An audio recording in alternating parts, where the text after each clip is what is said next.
Martın 16-sında Azərbaycan-Ermənistan sərhədində baş verən silahlı insidentlər Cənubi Qafqazda gərginliyin artmasına işarədir. Azərbaycanın Müdafiə Nazirliyinin məlumatına görə, həmin gün səhər saatlarında və axşamüstü Ermənistan silahlı qüvvələrinin Gorus rayonunun Dığ və Xəzinəvar yaşayış məntəqələri istiqamətindən Azərbaycan ordusunun sərhəd mövqeləri atəşə tutulub.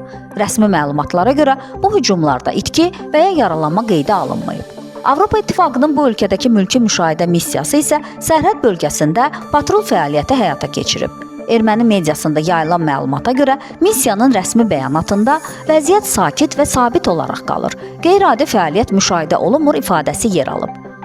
Bu açıqlama isə Avropa İttifaqı missiyasının hadisəni neytral və gözlənilən kimi qiymətləndirdiyini göstərir. Azərbaycanın əvvəlcədən bu mandatı tənqid etməsi, yəni onun birtərəfli və Ermənistana yönəlik müdafiəçi yanaşma sərgiləməsi bu fonda bir daha öz doğruluğunu sübut edir. Diqqət çəkən məqam odur ki, ötən həftə Azərbaycan və Ermənistan arasında sülh sazişi istiqamətində konkret addımlar atılıb. Hər iki ölkənin rəsmiləri tərəfindən də sülhə olan iradə dəfələrlə vurğulanıb.